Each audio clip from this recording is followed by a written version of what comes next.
Isang taos-pusong kumustahan sa inyong lahat, mga kapuso at kapamilya.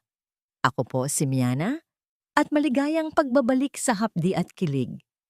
May mga kwento na nagsisimula sa tamis, pero paano kung ang pinakamatamis na pag-ibig ang maghahatid sa'yo sa pinakmapait na katotohanan? Sabi nila, ang tiwala ay parang salamin.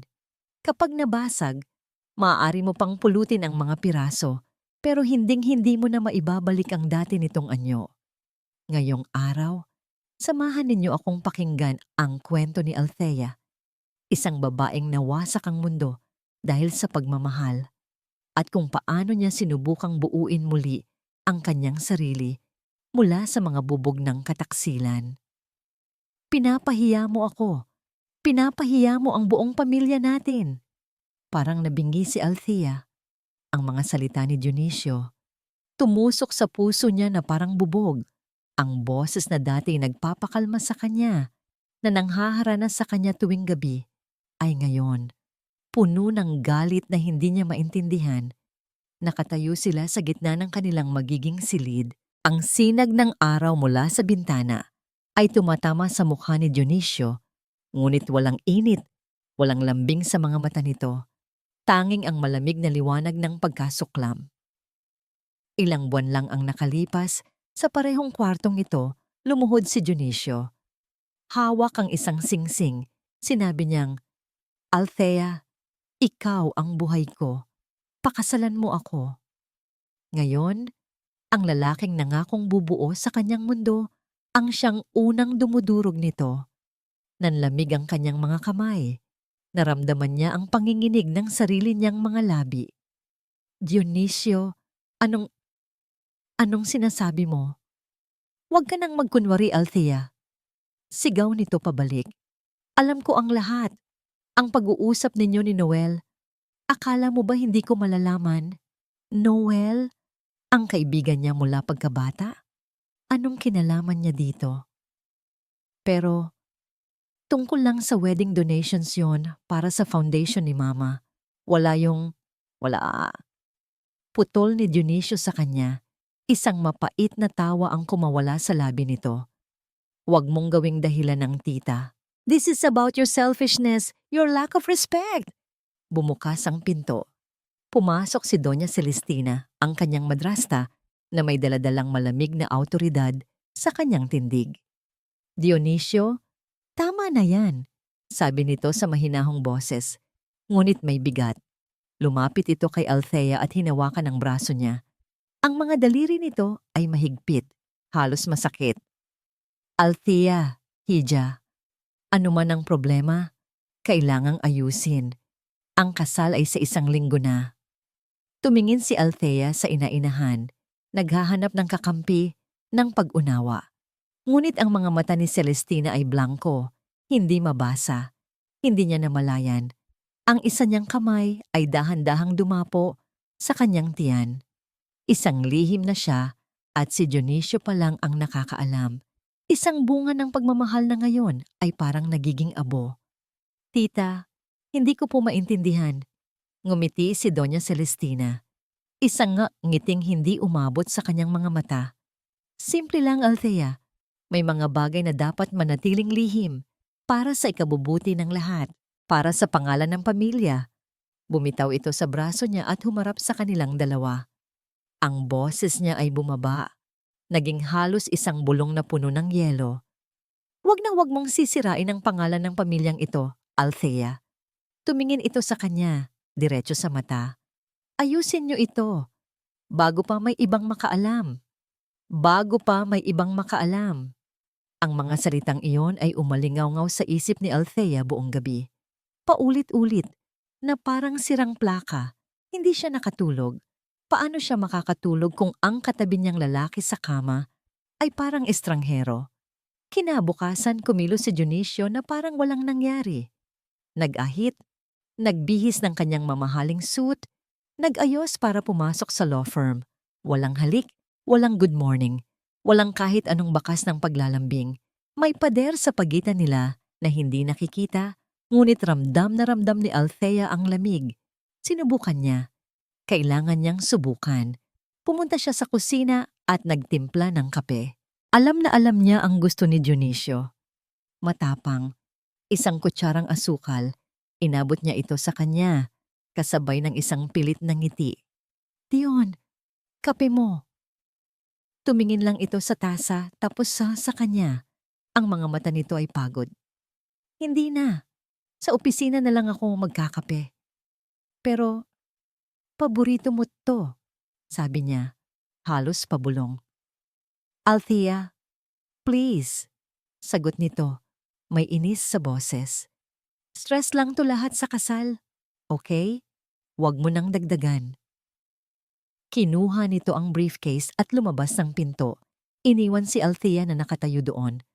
Hawak ang isang tasang kape na unti-unting lumalamig, katulad ng kanyang puso. Para hindi masiraan ng bait, sinubukan niyang abalahin ang sarili. Umupo siya sa maliit na home office na tinayo niya para sa foundation ng kanyang ina, ang Rosario Memorial Foundation. Ito ang kanyang proyekto, ang paraan niya para ipagpatuloy ang alaala ng mama niya.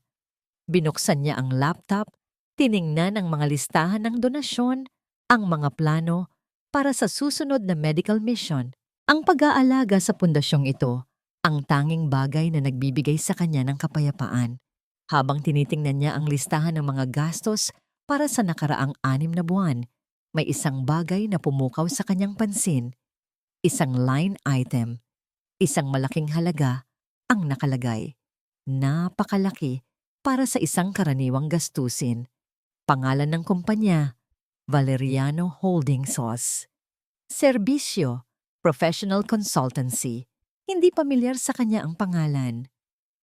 At ang halaga? Sapat na para makapagpatayo ng isang maliit na klinik. Tiningnan niya ang ilalim ng dokumento para sa mga lagda ng approval. Nanigas siya. 2 pangalan, 2 pamilyar na pirma, ang eleganteng sulat kamay ni Doña Celestina, at ang matulis, tiwalang pirma ni Dionisio. Bakit? Bakit sila mag-aaproba ng ganito kalaking bayad sa isang kumpanyang hindi niya kilala? Para saan ang consultancy na ito? Nanginginig ang mga daliri. Binuksan niya ang isang bagong tab sa kanyang browser. Dahan-dahan niyang tinipa ang pangalan. Valeriano Holdings. Nagload ang search results. Lumabas ang isang business profile, listahan ng mga board members, mga artikulo. Binasa niya ang mga pangalan ng miyembro ng board, mga apelyidong hindi niya kilala, hanggang sa umabot siya sa dulo ng listahan. Isang pangalan sa ilalim ng minority shareholders. Isang pangalan na nagpatigil sa kanyang paghinga. Ang apelyido ay Valeriano. Ang unang pangalan ay konektado sa probinsya ng kanyang tita Celestina. Isang malayong kamag-anak, pero dugong kadugo pa rin. Napatitig siya sa screen. Ang tibok ng kanyang puso ay dumadagundong sa kanyang mga tainga. Hindi ito pagkakamali. Hindi ito nagkataon lang. May mali. May mali talaga. Dala ang bigat sa kanyang dibdib. Hinintay ni Althea ang tamang pagkakataon. Nakita niya si Doña Celestina na nag-aayos ng mga bulaklak sa sala. Ang perpektong imahe ng isang mabuting ina at asawa. Huminga siya ng malalim at lumapit. Tita, panimula niya. Sinisikap na gawing kalmado ang kanyang boses. May nakita po ako sa records ng foundation. Isang malaking payment para sa Valeriano Holdings. Hindi na tinag si Celestina. Dahan-dahan nitong inayos ang isang puting rosas bago lumingon sa kanya. Isang mapag-arugang nangiti sa mga labi. That. Technicalities lang yan, Hija. For tax purposes, masyadong komplikado para ipaliwanag. Pero tita, kamag-anak niyo po pala ang may-ari. Hindi po ba? Conflict of interest yon. Ang nangiti ni Celestina ay hindi nagbago, ngunit ang kanyang mga mata ay bahagyang nanlamig. Althea, you have a good heart, pero ang pagpapatakbo ng negosyo, ng isang pamilya, ay hindi ganoon kasimple. Your father and I, we handle these things. Dionisio understands this. Don't you worry your pretty little head about it. Para siyang sinabihan na bumalik sa paglalaro ng manika, isang bata na walang alam. Napahiya, wala nang nasabi si Althea. Ngumiti lang siya pabalik at tumalikod. Pakiramdam niya ay lalo lang siyang nalito at pinagmukhang tanga. Sa paglalakad niya palayo, nakasalubong niya si Manang Fe, ang kanilang matandang kasambahay na nagsisilbi sa pamilya bago pa man siya ipanganak. Nakita ng matanda ang gusot sa kanyang mukha. "Senyorita Althea, ayos lang po ba kayo?" Mahinang tanong nito. Sa lahat ng tao sa bahay na yon, kay Manang Fe lang siya nakakaramdam ng tunay na init. Siya ang nag-alaga sa kanya noong bata pa siya, ang nagkukwento tungkol sa kanyang yumaong ina. "Manang, may alam po ba kayo sa Valeriano Holdings?" Ang mukha ni Manang Fe ay bahagyang nagbago. Umiwas ito ng tingin. "Wala po akong alam sa mga ganyang bagay, senyorita." Ngunit ang pag-iwas nito ay sapat ng sagot. Pero, nagbago ang lahat simula noong nawala ang iyong ina, lalo na si Senyora Celestina. Nagkaroon ng pag-asa sa puso ni Althea. Paano po siya nagbago? Hindi sumagot si Manang Fe. Sa halip sinabi nito, "Halika, may ipapakita ako sa iyo." Dinala siya nito sa isang maliit na bodega kung saan nakatago ang mga lumang gamit. Mula sa isang baul, kinuha nito ang isang maliit, kahoy na kahon na may mga ukit na bulaklak. "Mga naiwang gamit ng iyong ina. Baka may makita kang magpapaalala sa kanya." Kinuha ni Althea ang kahon. Bago siya umalis, hinawakan ni Manang Fe ang kanyang kamay. Ang palad nito ay kulubot at magaspang, ngunit puno ng init. Isang silentong mensahe ng suporta at pag-iingat. Bumalik si Althea sa kanyang silid, dala ang kahon na parang isang kayamanan. Dahan-dahan niyang binuksan ang takip. Amoy ng lumang papel at lavender ang sumalubong sa kanya. Mga lumang litrato, isang kwintas na perlas, isang pamaypay, at sa ilalim ng lahat, may isang maliit na leather-bound diary. Nanginginig ang mga kamay na binuklat niya ito. Mga sulat kamay ng kanyang ina. Mga kwento tungkol sa paglaki niya. Mga pangarap nito para sa kanya. Napuno ng luha ang kanyang mga mata. Tinungo niya ang huling pahina na may marka. Ang petsa ay ilang linggo bago mamatay ang kanyang ina. Ang sulat ay tila nagmamadali. "Celestina seems too interested in the family finances." Nabasa niya ang sumunod na pangungusap at ang sahig ay tila gumuho sa ilalim ng kanyang mga paa. "And Dionisio, I pray he loves my daughter for who she is." Ang bawat salita sa diary ng kanyang ina ay parang lason na dahan-dahang kumakalat sa kanyang sistema. Hinawakan niya ang lumang aklat na yon sa kanyang dibdib.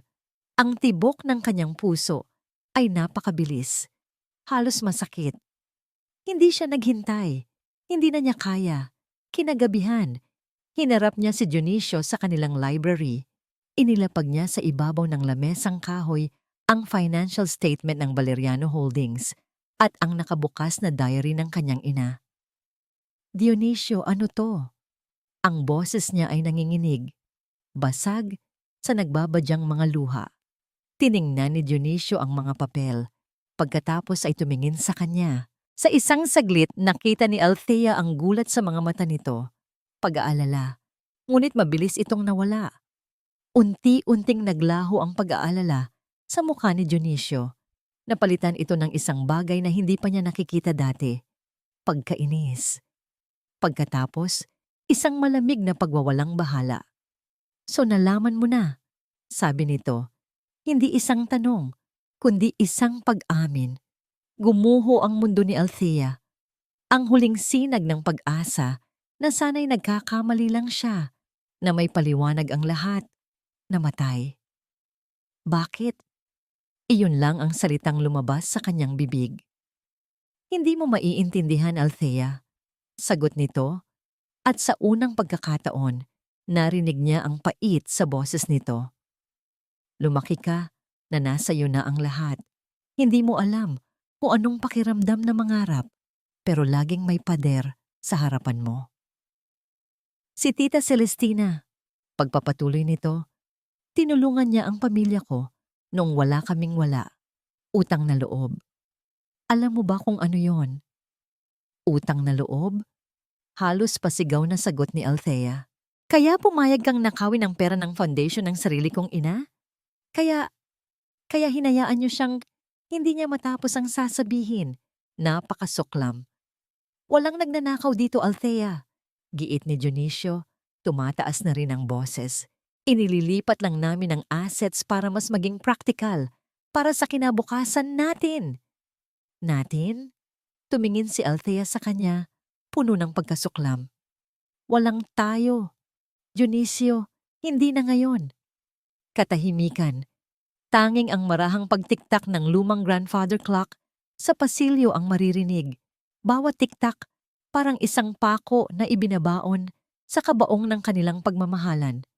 Akmang tatalikod si Althea para umalis, para tumakbo, para makahinga. Ngunit mabilis na nahawakan ni Dionisio ang kanyang braso. Mahigpit.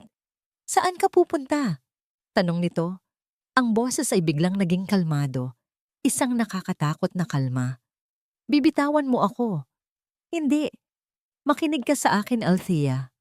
Inilapit nito ang mukha sa kanya. Masyado nang malalim to. Hindi ka na pwedeng umatras. Tumingin ito pababa. Sa tiyan niya. Think about our child, Althea. You wouldn't want him to grow up in a broken, shamed family, would you? Nanigas si Althea. Ginamit nito ang kanilang anak laban sa kanya. Ang kanilang anghel. We are getting married, sabi ni Dionisio sa mababa at pinal na boses habang lalong humihigpit ang hawak sa kanyang braso. That's final. Ang mga sumunod na araw ay isang malabong panaginip o mas tamang sabihin, isang bangungot. Ang mansyon ng mga Rosario na dati pugad ng masasayang alaala ay naging isang ginintuang kulungan. Ang bawat sulok ay may mata. Ang bawat ngiti ng mga katulong ay parang may halong pagbabantay. Si Doña Celestina ay laging nasa paligid. Ang kanyang pag-aalala ay parang isang malambot na kumot na nakakasakal. Si Dionisio naman ay ang bantay ng kanyang selda. Laging tinitiyak na hindi siya makakaalis nang walang paalam. Pakiramdam ni Althea ay nalulunod siya. Kailangan niya ng hangin. Kailangan niya ng tulong. Isang hapon, habang nakatingin sa labas ng bintana, biglang pumasok sa isip niya ang isang pangalan. Noel Cruz, ang kaibigan niya mula high school. Isang tahimik pero napakatalinong accountant. Minsan, sa isang pagtitipon, nagbiro si Noel habang tinitingnan ang financial reports ng foundation. Ang galing ng gumawa nito, sabi nito. Masyadong perpekto, masyadong malinis. Noon, biro lang yon. Ngayon, parang isang babala. Mayroon siyang paparating na prenatal check-up. Ito na ang kanyang pagkakataon. Ito lang ang tanging dahilan para payagan siyang umalis ng bahay na mag-isa. Kinabukasan, nagpanggap siyang masigla. Hinalikan pa niya si Dionisio sa pisngi bago umalis, isang kilos na nagparamdam sa kanya ng sobrang dumi. Mag-iingat ka, sabi nito. Ang mga mata ay nagbabantay. Oo naman, para sa baby natin. Pilit siyang ngumiti. Pagkasakay sa kotse, sinabi niya sa driver na ihatid siya sa klinik. Ngunit sa kalagitnaan ng biyahe, nagdahilan siyang may nakalimutan at nagpababa sa isang kanto malapit sa isang palengke. Alam niya ang lugar na ito. Alam niyang dito, malapit ang paboritong kainan ni Noel. Isang maliit na karinderya na amoy bahay, maingay, at puno ng ordinaryong tao. Ang eksaktong kabaligtaran ng kanyang buhay. Nakita niya si Noel sa isang sulok, mag-isang kumakain ng tanghalian habang nagbabasa sa kanyang tablet. Nanginginig na lumapit si Althea. Noel? Nag-angat ng tingin si Noel at ang gulat ay malinaw sa kanyang mukha nang makita kung sino ang nasa harapan niya. Althea, anong ginagawa mo dito? Hindi na nakasagot si Althea. Naupo siya sa tapat nito At ang mga luha na matagal na niyang pinipigilan ay bumuhos na parang agos ng ilog. "Umorder muna tayo," sabi ni Noel, halatang hindi alam ang gagawin. "Ginisang munggo," sabi ni Althea sa pagitan ng mga hikbi. Ito ang madalas nilang kainin pagkatapos ng klase noong high school. Isang pagkain mula sa isang mas simpleng panahon. Isang panahon na puno ng tiwala. Hinintay ni Noel na kumalma siya. Walang pilit, walang tanong. Hinayaan lang niya si Althea na ilabas ang lahat. At kinuwento niya, lahat-lahat. Ang pagbabago ni Dionisio, ang Valeriano Holdings, ang diary ng kanyang ina, ang pagbabanta gamit ang kanilang anak. Tahimik lang na nakikinig si Noel, ang kanyang mukha ay seryoso. Hindi ito nagpakita ng pagdududa, tanging malalim na pakikinig. Nang matapos si Althea, ang tanging maririnig ay ang ingay ng mga kutsara at tinidor sa paligid. Tumingin si Noel sa kanya, diretso sa mga mata. May bigat sa kanyang boses, isang bigat ng isang bagay na matagal nang kinikimkim. "I knew it," sabi niya. Matagal ko nang nararamdaman na may mali. Humilig ito palapit sa kanya. "Tell me everything." Bumalik si Althea sa mansyon na may bagong bigat sa kanyang dibdib. Hindi na ito bigat ng kalituhan, kundi bigat ng isang desisyon, isang plano. Kinagabihan, nilapitan niya si Dionisio habang ito'y nagbabasa sa sala. "Dion," mahina niyang sabi. Sorry kanina. Baka hormones lang talaga to." Tumingin ito sa kanya. Sinusuri ang kanyang mukha. Tila naghahanap ng anumang senyales ng paghihimagsik. Ngunit ang nakita lang nito ay isang Althea na pagod. At tila sumusuko na. Tumango ito. "It's okay. Just rest. Ako na ang bahala sa lahat." Nakahinga ng maluwag si Althea. Ngunit kasabay nito ay ang pandidiri sa sarili niyang pagsisinungaling. Kinabukasan habang nasa banyo, natanggap niya ang text mula kay Noel. Isang secure na message. "Althea, kailangan ko ang mga files sa computer ni Dionisio at ng tita mo. Hanapin mo ang kahit anong folder na may pangalang Valeriano, internal transfers, o consultancy fees. Kopyahin mo sa isang USB. Ingat ka." Ang simpleng mensahe ay nagpadala ng kaba sa buong katawan niya. Paano niya gagawin iyon? Sa hapunan, naramdaman niya ang mga titig ni Celestina. Laging nakangiti, laging nag-aalala. "Ija, kumain ka pa. Para sa baby," sabi nito habang nilalagyan ng kanyang plato. Alam mo, ganyan talaga pagbuntis, nagiging emosyonal. Kung ano-ano ang naiisip. Don't stress yourself. Bawat salita ay parang isang karayom. Tinatratong baliw. Tinatratong bata. Ngumiti lang si Althea. "Opo, tita. Salamat po." Ngunit sa ilalim ng mesa, ang kanyang mga kamay ay nakakuyom sa galit. Hating gabi. Ang buong bahay ay tahimik. Tanging ang ugong ng aircon ang maririnig. Ito na. Dahan-dahan siyang bumangon. Sinisigurong hindi magigising si Dionisio. Naglakad siya ng walang sapin sa paa sa malamig na sahig, patungo sa study room ni Dionisio. Ang puso niya'y kumakarera. Umupo siya sa harap ng computer.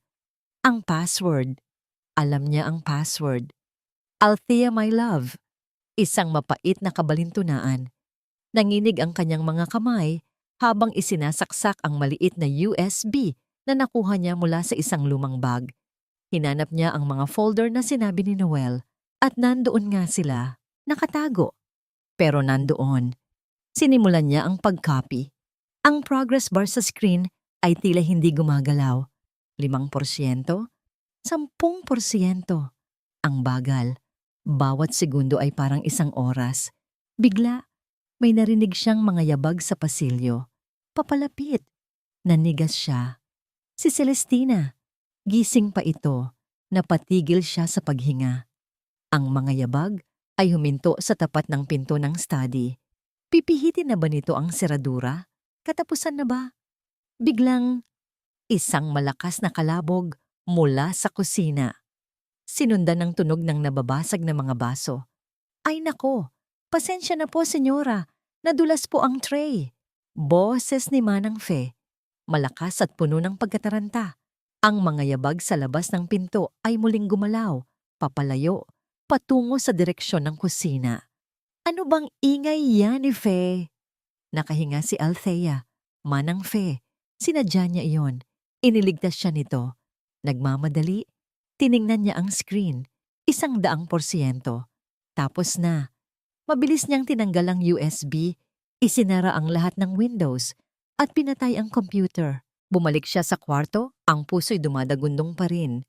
Isinaksak niya ang USB sa kanyang laptop at ipinadala ang mga naka-encrypt na file kay Noel. Send! Huminga siya ng malalim, isang halo ng takot at tagumpay. Dahan-dahang bumukas ang pinto ng kanilang silid. Si Celestina, nakatayo sa dilim, isang anino lamang. Hija! Bulong nito. Pumasok ito at binuksan ang maliit na ilaw sa tabi ng kama. May dala itong isang tasa ng tsa. You look pale. Masyado ka sigurong nag-iisip. Inilapag nito ang tsaa sa bedside table at ngumiti. Just relax. Let us handle everything. Isang nangiting hindi umabot sa kanyang mga mata. Lumipas ang 2 araw na parang 100 taon. Si Althea ay parang isang multo sa sarili niyang pamamahay. Kumikilos, ngumingiti, sumasagot. Ngunit ang kanyang isip ay nasa malayo. Hinihintay niya ang tawag ni Noel. Ang bawat ring ng telepono, ang bawat vibrate sa kanyang bulsa ay nagpapatayo ng kanyang mga balahibo. Samantala, sa isang maliit at siksik na opisina sa Makati, si Noel Cruz ay napapalibutan ng mga numero at dokumento. Ang mga files na ipinadala ni Althea ay isang gubat ng mga legal terms, mga pekeng kumpanya, at mga nakatagong transaksyon. Ngunit si Noel ay sanay sa gubat. Alam niya kung saan titingin. Inabot siya ng halos 48 oras na walang tulog. Tanging kape at determinasyon ang bumubuhay sa kanya. At sa wakas, nakita niya ito. Hindi ito isang simpleng spreadsheet, kundi isang email thread, isang palitan ng mga mensahe sa pagitan ni Dionisio at ng hospital administrator, isang lalaking alam ni Noel na matalik na kaibigan ni Doña Celestina. Ang petsa, ang linggo, kung kailan inatake sa puso ang ina ni Althea. Binasa ni Noel ang mga email at unti-unti, isang malamig na pakiramdam ang gumapang sa kanyang likuran. From Dionisio Val to Mr. R. Gomez, subject, Re-Rosario Medical Expenses. Rick, we need to be practical here. Please review the attached list. Let's cut down on any unnecessary costs. The family prefers a more conservative approach. Sumunod ang reply ng administrator, nagtatanong tungkol sa isang partikular na gamot. Isang mahal na gamot para sa puso na inireseta ng doktor. Ang huling email mula kay Dionisio ang nagpatigil sa paghinga ni Noel. That specific drug is non-essential according to our consultants. Let's stick to the standard procedure. Utmost discretion is appreciated. Napahinto si Noel. Ipinikit niya ang kanyang mga mata at huminga ng malalim. Non-essential. Ang gamot na yon ang maaaring nagligtas sa buhay ng ina ni Althea. Ang consultants na tinutukoy ni Dionisio ay walang iba kundi ang interes ni Celestina na makatipid para mas malaki ang mapunta sa kanila. Hindi ito pagnanakaw lang. Ito ay pagpatay. Isang pagpatay na idinaan sa sulat, sa pirma, sa malamig na kalkulasyon ng pera. Kinuha niya ang kanyang telepono. Nagdalawang isip siya. Alam niyang ang sasabihin niya ay wawasak sa mundo ni Althea. Ngunit kailangan nitong malaman. Kailangan ng hustisya. Denial niya ang numero. Sumagot si Althea sa unang ring. Noel? Ang boses niya ay puno ng tensyon. Anong nalaman mo? Narinig ni Noel ang sarili niyang pagbuntong hininga. Sinubukan niyang gawing matatag ang kanyang boses. Althea. Noel, Sabihin mo na. Mas malala pa sa inaakala natin. Natahimik ang kabilang linya. Hindi lang ito tungkol sa pera. Nagpatuloy ang katahimikan. Pinabayaan nilang mamatay ang mama mo. Ang telepono ay dumulas mula sa nanginginig na kamay ni Althea. Bumagsak ito sa malambot na karpet, ngunit para sa kanya, ang tunog ay kasing lakas ng isang kulog. Pinabayaan nilang mamatay ang mama mo. Hindi. Hindi lang nila pinabayaan. Kinatay nila ang kanyang ina sa altar ng kasakiman. Isang bagong uri ng lamig ang gumapang sa kanyang buong katawan. Mas malamig kaysa sa takot. Mas malalim kaysa sa lungkot. Ito ay galit. Isang dalisay, nagyayelong galit na nagpatigas sa bawat himaymay ng kanyang pagkatao. Hindi na siya umiyak. Tapos na ang panahon ng pagluha. Kinabukasan, may nagbago kay Althea. Ang kanyang mga mata, na dati puno ng kalituhan ay blangko na. Ang kanyang mga kilos ay kalmado, halos parang robot. Napansin ito ni Dionisio. Okay ka lang ba, mahal? Tanong nito habang nag-aagahan sila. Tumingin si Althea sa kakanya. Walang emosyon. Okay lang. Napagod lang siguro ako kahapon. Ngunit hindi naniniwala si Dionisio. Ang pagsukong nakita niya sa mga mata ni Althea, ilang araw na ang nakalipas ay nawala. Napalitan ito ng isang bagay na hindi niya mabasa. Isang bagay na mapanganib. Nang gabing iyon, habang mahimbing na natutulog si Althea, binuksan ni Dionisio ang kanyang computer sa study. May kutob siyang hindi maganda. Bilang isang abogado, alam niya kung paano maghanap ng mga bakas. Tiningnan niya ang system logs, ang recent file access, at nakita niya isang access sa folder ng Valeriano, Petsa. 3 gabi na ang nakalipas. Oras, hating gabi. Celestina, sabi niya sa sarili. Tama ka. Kinabukasan, naramdaman ni Althea na humigpit ang tali sa kanyang leeg. Ang driver ng pamilya ay biglang nagbakasyon. Ang pumalit ay isang malaking lalaki na hindi ngumingiti, na hindi niya kilala. Ang kanyang cellphone ay biglang nasira at kinuha ni Celestina para ipaayos. Hinarap siya ni Celestina sa sala. Ang boses ay puno ng huwad na pag-aalala. Iya, para sa kapakanan mo at ng baby mo ito, masyado kang stressed.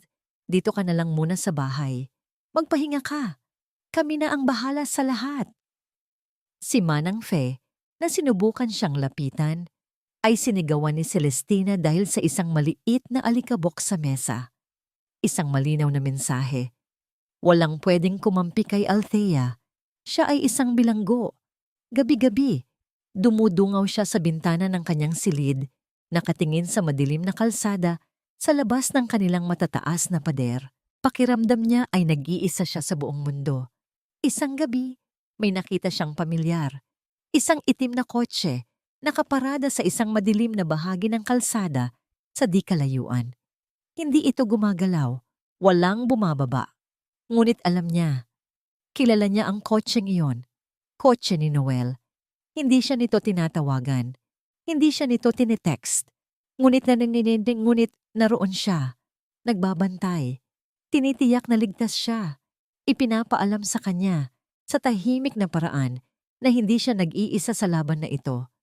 Isang maliit na butil ng pag-asa ang sumilay sa kanyang puso. Kinabukasan, isang bagong cellphone ang nakalagay sa kanyang bedside table. Regalo daw mula kay Celestina. Para hindi ka malungkot, sabi nito. Nang buksan niya ito, isang mensahe ang pumasok. Galing sa isang unknown number. Walang salita.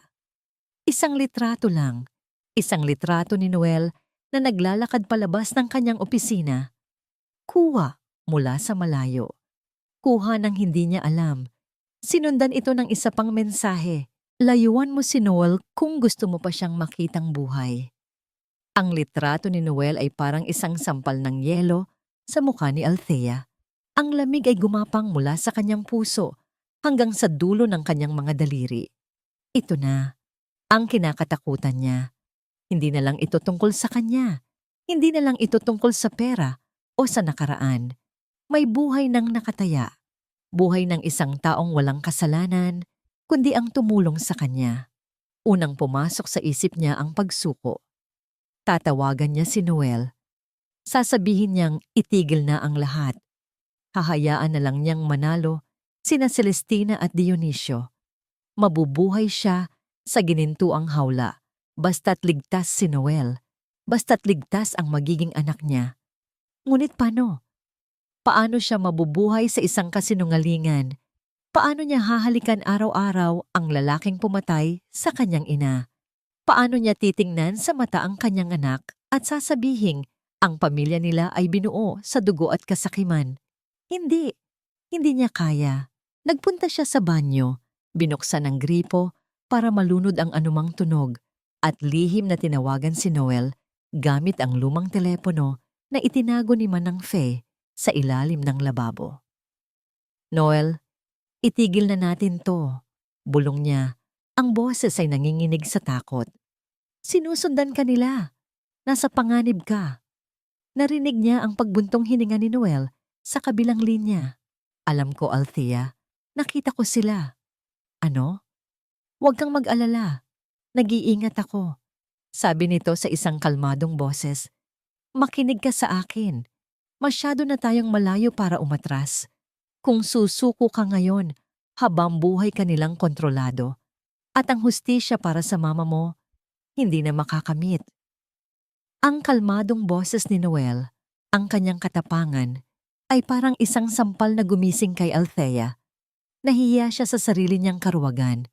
Si Noel, na walang kinalaman dito, ay handang isugal ang lahat. Habang siya, ang anak ng biktima, ay handa ng sumuko. Isang imahe ang pumasok sa kanyang isip. Ang kanyang ina, nakangiti sa isang lumang litrato. Isang apoy ang biglang nag-alab sa loob niya. Tama ka, sabi niya. Ang panginginig sa kanyang boses ay napalitan ng determinasyon. Hindi ako susuko. Anong plano mo? Tanong ni Noel. Napatingin si Althea sa kanyang refleksyon sa salamin. Ang babaeng nakatingin pabalik ay hindi na ang mahinang Althea na kilala niya. Ang mga mata nito ay may talim. Ang kanyang kamay ay hindi na nanginginig habang nakapatong sa kanyang sinapupunan. Hindi na siya tumatakbo, lalaban siya, at gagamitin niya ang mismong sandata na gusto nilang gamitin laban sa kanya. Noel, sabi niya, itutuloy natin ang kasal. Katahimikan sa kabilang linya. Sigurado ka ba dyan? Oo, gusto nila ng isang malaking kasal para ipakita sa lahat na perpekto ang pamilya namin, di ba? Gusto nila ng palabas? Isang mapait na ngiti ang sumilay sa labi ni Althea. Bibigyan natin sila ng palabas na hinding-hindi nila makakalimutan. Kinagabihan, bumaba siya para sa hapunan. Suot niya ang pinakamaganda niyang bestida. Naglagay siya ng kolorete sa labi. Ngumiti siya. Nilapitan niya si Celestina na nagulat sa biglaang pagbabago niya. Tita, sabi niya sa pinakamatamis niyang boses, I've been thinking. You're right. Ang kasal ang pinakamahalaga. Hinawakan niya ang kamay nito. Let's make it the grandest wedding San Juan has ever seen. Nakita ni Althea ang pagtatagumpay sa mga mata ni Celestina.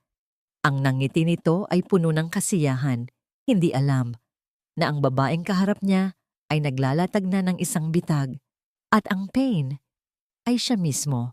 Ang linggo bago ang kasal ay isang malaking pagpapanggap. Para sa lahat, si Althea Rosario ay ang perpektong bride-to-be. Siya ay ngumingiti sa mga event planner, pumipili ng mga bulaklak at sumusukat ng kanyang wedding gown na may kalmadong ekspresyon. Ngunit sa likod ng kanyang mga mata, isang digmaan ang nagaganap.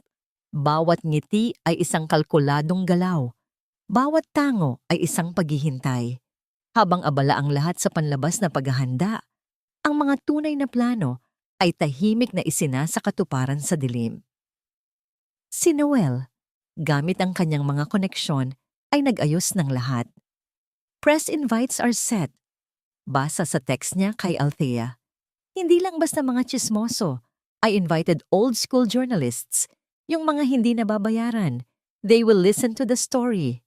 Samamantala, si Manang Fe ay may sariling misyon. Isang hapon, pumunta siya sa isang maliit na kapilya sa kabilang bayan. Doon, sa isang sulok, naghihintay ang isang babaeng payat at balisa. Si Maribel, ang dating nurse sa ospital kung saan namatay ang ina ni Althea. "Natatakot po ako, Manang," sabi ni Maribel. Ang mga kamay ay nanginginig habang hawak ang rosaryo. "Makapangyarihan po sila." "Alam ko, Hija," mahinahon na sagot ni Manang Fe. "Pero alam ko rin na may konsensya ka. Alam kong hindi ka pinapatulog ng nangyari. Hindi para sa amin, Maribel. Gawin mo to para sa hustisya, para sa ina ni Althea." Tumingin si Maribel kay Manang Fe at sa mga mata ng matanda, nakita niya ang lakas ng loob na matagal na niyang hinahanap. Dahan-dahan, tumango siya.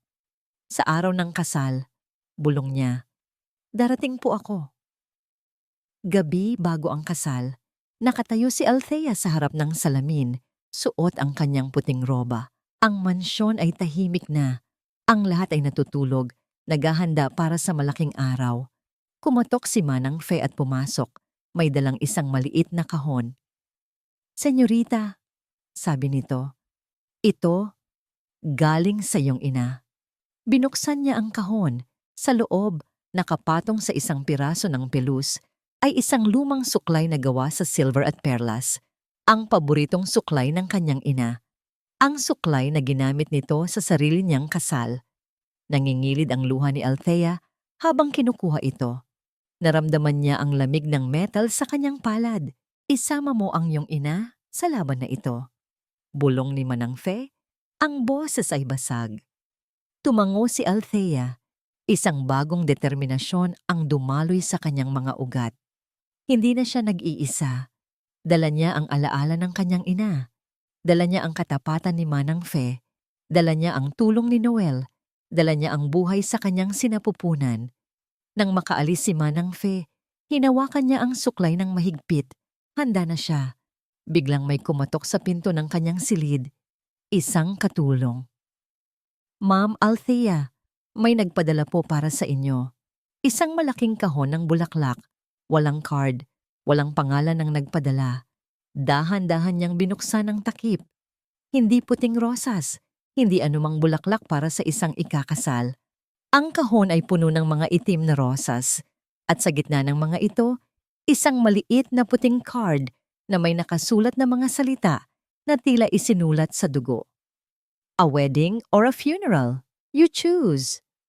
Ang huling gabi bago ang kasal, hindi na nakatulog si Althea.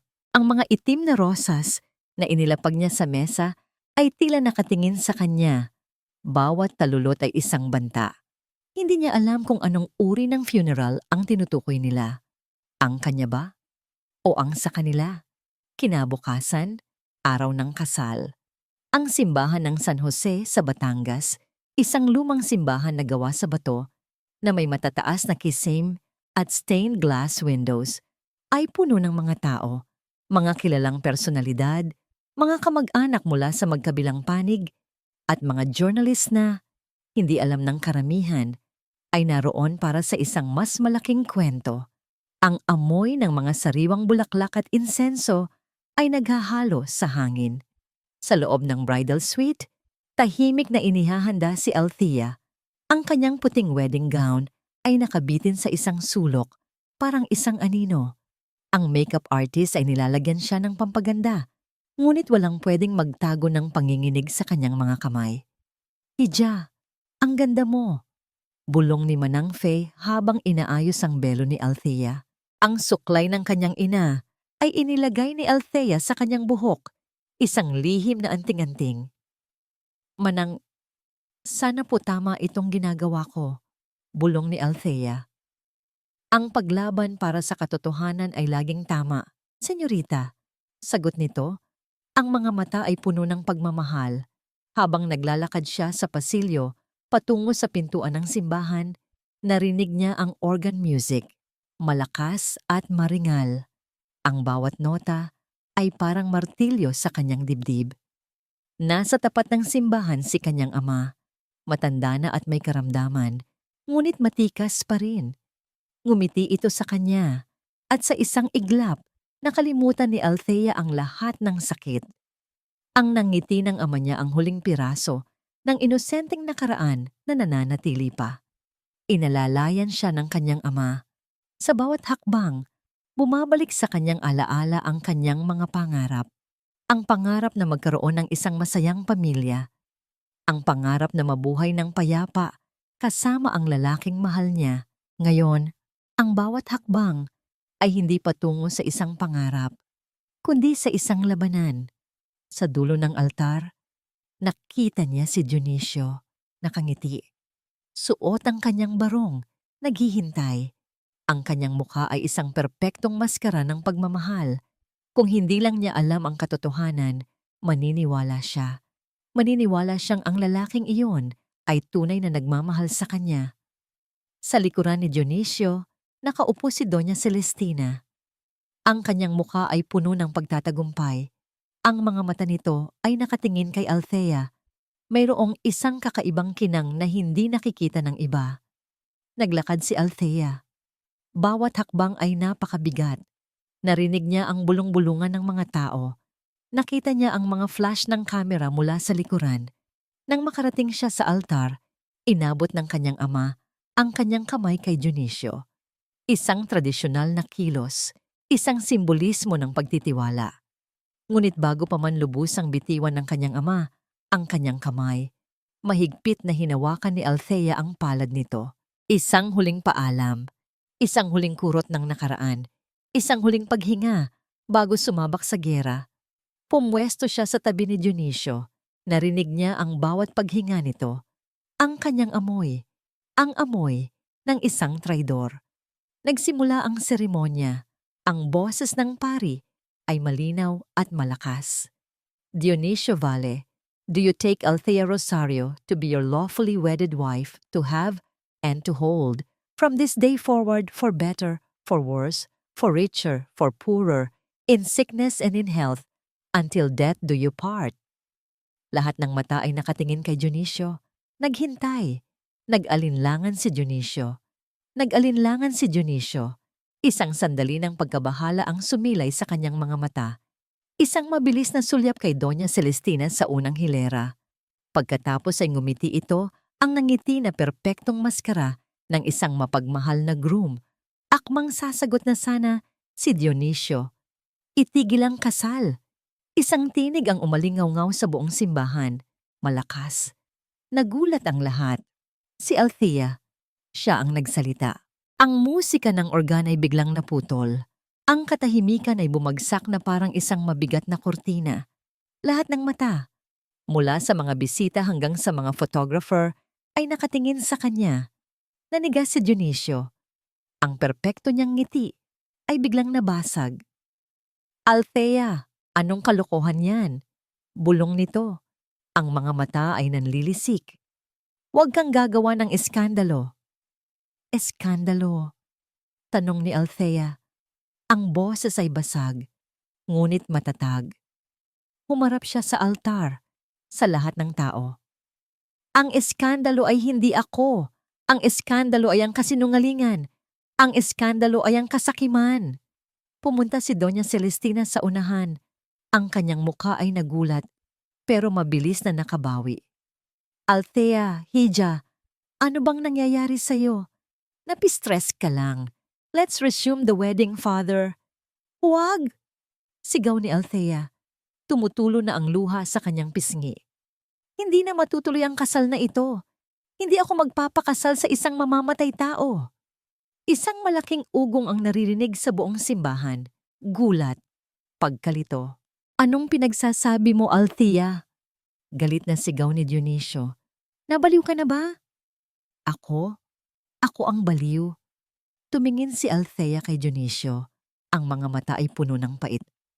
Sino ang baliw?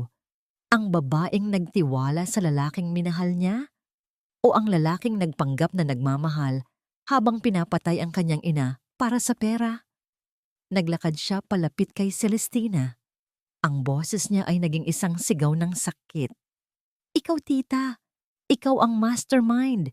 Ikaw ang nagtulak kay Dionisio para sa pera, para mawala ang lahat ng alaala ng mama ko. Sinungaling, sigaw ni Celestina. Walang hiya, walang utang na loob. Sinisiraan mo ako. Talaga? Isang tinig ang biglang umalingaw-ngaw sa simbahan.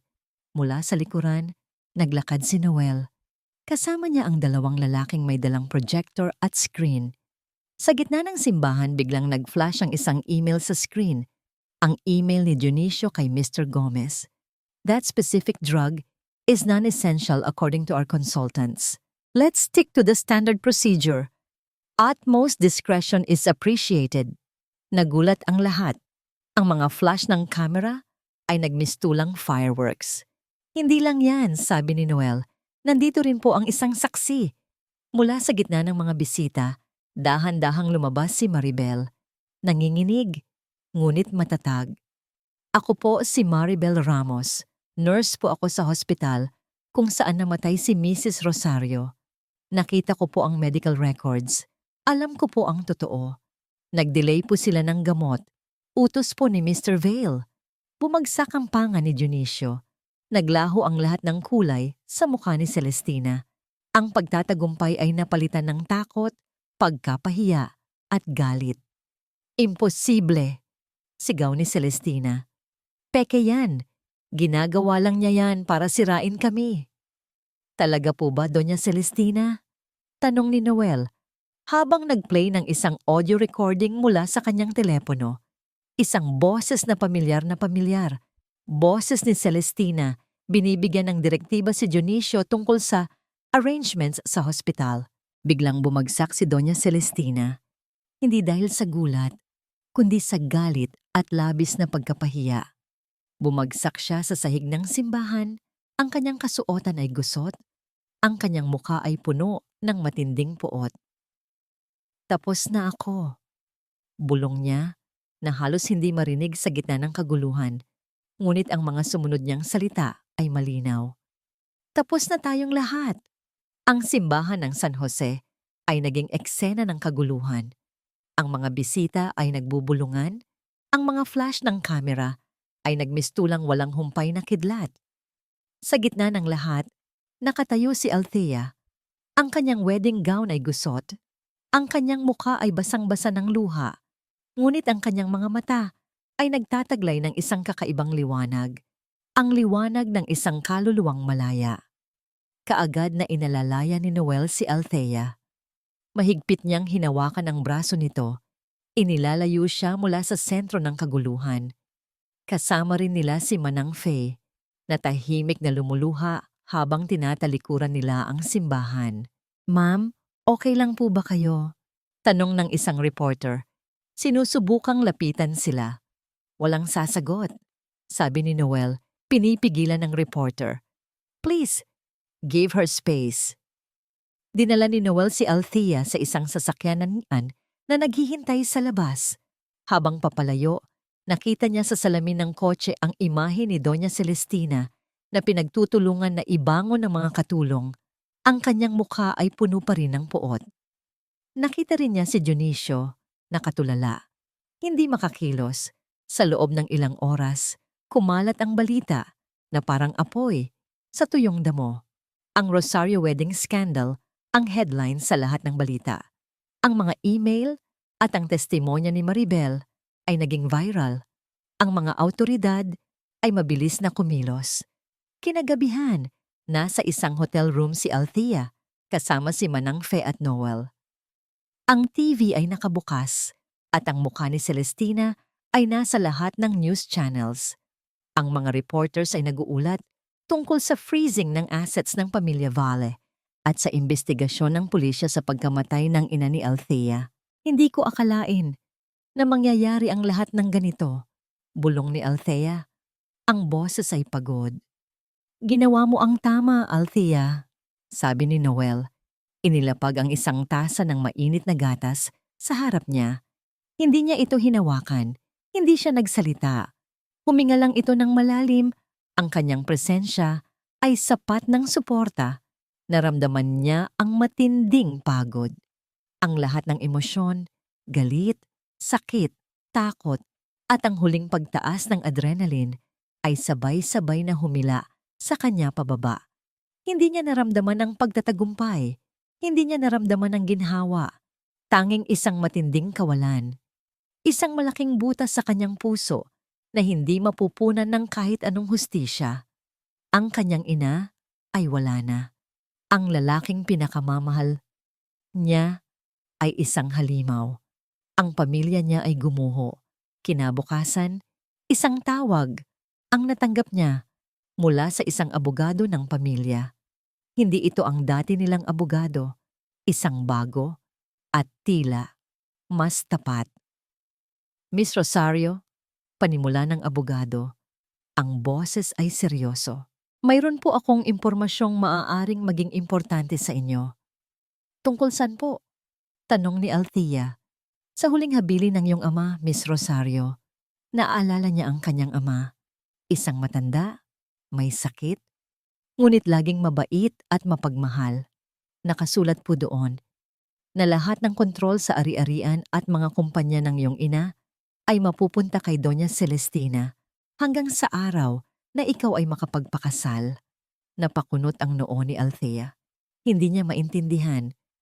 Ngayon po na hindi natuloy ang kasal, patuloy ng abogado, ang lahat ng kontrol ay mananatili kay Doña Celestina. Ngunit may isang probisyon po. Kung mapapatunayan na nagkaroon ng fraud o malicious intent sa bahagi ni Doña Celestina sa paghawak ng mga ari-arian o sa pagmamanipula sa iyo, ang probisyon ay automatikong magiging void. So, ibig sabihin po, Miss Rosario, ang laban ay hindi pa tapos. Kailangan po nating patunayan na may malicious intent si Doña Celestina. Ang mga ebidensya niyo, malaking tulong po. Isang bagong laban, isang bagong hirap. Akala niya tapos na ang lahat. Ngunit mukhang ang kasal ay simula pa lamang ng totoong digmaan. Ang balita tungkol sa probisyon ng diwata ng kanyang ama ay parang isang bagong hampas. Akala ni Althea ay natapos na ang laban sa simbahan, ngunit ngayon, kailangan niyang muling bumangon. Hindi para sa paghihiganti, kundi para sa hustisya at para sa kanyang magiging anak. Kasama si Noel at ang bagong abogado, sinimulan ni Althea ang proseso. Ang mga ebidensya na inilabas sa kasal, ang mga email, ang testimonya ni Maribel, at ang audio recording ay sapat upang patunayan ang malicious intent ni Doña Celestina. Hindi na ito usapin ng pera, kundi ng moralidad at pagtataksil sa tiwala. Maraming gabi na halos hindi natutulog si Althea. Sa umaga, kaharap niya ang mga abogado. Sa hapon, binibisita niya ang mga pasilidad ng foundation. At sa gabi, kausap niya si Noel, na laging naroon para magbigay ng suporta at kalinawan. Hindi ito nagtatanong tungkol sa kanilang relasyon. Hindi ito nagpipilit. Nandoon lang ito. Isang matatag na pundasyon sa gitna ng kanyang gumuguhong mundo. Isang araw, bumisita si Althea kay Dionisio sa kulungan. Nakaupo ito sa likod ng rehas, payat at walang katinuan. Ang kanyang mga mata, na dati puno ng ambisyon, ay ngayon ay puno ng panghihinayang at pagkapahiya. Althea, bulong nito, patawarin mo ako. Hindi sumagot si Althea. Tiningnan lang niya ito. Ang lalaking minahal niya ng sobra, ang ama ng kanyang anak. Ngayon, isang estranghero na nakakulong sa likod ng kanyang mga kasalanan. Hindi ko na kayang patawarin ka, Dion, mahina niyang sabi. Pero pinapatawad ko na ang sarili ko sa pagmamahal sa'yo at pinalalaya na kita. Pinalalaya na namin ang sarili namin. Tumalikod siya at umalis. Pakiramdam ay nabunutan ng tinik, hindi para sa kapatawaran ni Dionisio, kundi para sa kanyang sariling kapayapaan. Sa wakas, natapos ang legal na laban. Ang hukuman ay nagpasya pabor kay Althea. Ang lahat ng kontrol sa ari-arian at kumpanya ay ibinalik sa kanya. Si Doña Celestina ay nahaharap sa mga kasong kriminal at ganap na nawalan ng karapatan sa anumang mana. Ang kanyang hiya ay lubusang nawasak. Hindi ipinagdiwang ni Althea ang tagumpay. Sa halip, ginamit niya ang kanyang lakas upang ayusin ang lahat. Ang Rosario Memorial Foundation ay muling itinatag. Pinalitan niya ang pangalan nito, Rosario Medical Grant for Emergency Care. Ang bawat sentimo ay mapupunta sa mga pasyenteng nangangailangan ng agarang medikal na tulong upang walang sino man ang magdusa ng parehong kapalaran ng kanyang ina. Ilang buwan ang lumipas. Ang pagiging buntis ni Althea ay hindi na isang lihim, kundi isang pinagmumulan ng kagalakan. Isang hapon, naglalakad siya sa isang parke sa Makati. Ang kanyang tiyan ay malaki na. Ang sikat ng araw ay humahalik sa kanyang balat. Wala na ang galit. Wala na ang sakit. Tanging pag-asa at pag-ibig para sa buhay na kanyang dinadala. Naramdaman niya ang presensya ni Noel sa kanyang tabi. Inabot nito ang isang cone ng paborito niyang ice cream, manggang sorbetes. "Thank you, Noel," sabi niya, ngumiti. "Laging andito lang ako, Althea," sagot nito. Ang kanyang mga mata ay puno ng pagmamahal, ngunit walang pagpipilit. Hindi sila nagsalita tungkol sa kanilang kinabukasan bilang magkasintahan. Hindi kailangan. Ang kanilang pagmamahalan ay hindi na kailangan ng mga label o ng mabilis na mga pangako. Ito ay binuo sa pagtitiwala, sa pagsuporta, sa pagharap sa mga bagyo ng buhay ng magkasama. Naglakad sila ng magkatabi sa ilalim ng asul na kalangitan ng Maynila. Ang kamay ni Althea ay dahan-dahang dumapo sa kanyang tiyan. Ang isang bagong buhay ay paparating. Isang buhay na puno ng pag-asa. Isang kinabukasan na binuo hindi sa hapdi ng nakaraan, kundi sa kilig ng isang bagong simula. Isang taon na ang lumipas mula nang gumuhong ng ang mundo ni Althea. Ngayon, ang mundo niya ay puno ng mga bagong tunog, bagong kulay, at higit sa lahat, bagong pag-ibig. Sa kanyang kandungan, mahimbing na natutulog ang kanyang anak, si Joaquin, isang maliit na himala. Ang kanyang mga pisngi ay bilugan, ang kanyang buhok ay malambot, at ang kanyang hininga ay mapayapa. "Mama," bulong ni Joaquin sa kanyang pagtulog. Isang salitang mas matamis kaysa sa anumang musika. Iyon ang tunog ng paghilom. Iyon ang tunog ng pag-ibig na nagpapanumbalik ng lahat. Si Althea Rosario ay hindi na ang dating Althea. Siya ngayon ay isang matatag na ina, isang matagumpay na negosyante na aktibong nagpapatakbo ng Rosario Medical Grant for Emergency Care. Ang pondo ay nakakatulong na sa libu-libong Pilipino, isang buhay na patunay na mula sa pinakamalalim na hapdi, maaaring umusbong ang pinakamaliwanag na pag-asa. Ang mansyon ng mga Rosario ay hindi na isang ginintuang kulungan, kundi isang tahanan, puno ng tawanan, ng sariwang bulaklak, at ng presensya ng mga taong tunay na nagmamalasakit. Si Manang Fe ay laging naroon, nag-aalaga kay Joaquin na parang sarili nitong apo. At si Noel, hindi sila nagmadali, walang pilit. Ang kanilang relasyon ay dahan-dahang namulaklak, natural at organic. Isang hapon, habang naglalakad sila sa dalampasigan, hinawakan ni Noel ang kanyang kamay. Walang salita. Tanging ang init ng kanyang palad at ang pagtibok ng kanilang mga puso ang nagsalita. Sa isang hindi inaasahang araw, nakatanggap si Althea ng isang sulat. Galing kay Dionisio. Mula sa kulungan. Binuksan niya ito. Isang maikling sulat, puno ng pagsisisi. Humihingi ito ng tawad, umaasa sa kapatawaran. Binasa ni Althea ang sulat. Hindi niya naramdaman ang galit. Wala na. Hindi rin niya naramdaman ang pag-ibig. Wala na rin. Tanging isang matinding kapayapaan. Inilagay niya ang sulat sa isang drawer, kasama ang lumang diary ng kanyang ina. Hindi ito itinapon. Hindi rin sinunog. Simple lang. Inilagay niya ito sa lugar kung saan ito nabibilang, sa nakaraan. Ang kapatawaran ay hindi niya ibinigay kay Dionisio para sa kapakanan nito, kundi para sa kanya, para sa kapayapaan ng kanyang puso, para sa kinabukasan ng kanyang anak. Tumingin si Althea sa labas ng bintana. Ang araw ay unti-unting lumulubog, nagpipinta ng kulay orange at violet sa kalangitan.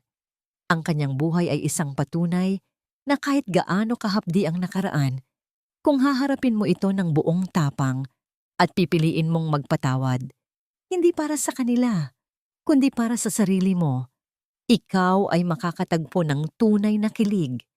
Ang kilig ng isang bagong simula.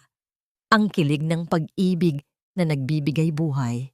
Ang pagbabago ay hindi ang paglimot sa sakit, kundi ang paggamit nito upang maging mas malakas, mas matalino, at higit sa lahat, mas mapagmahal.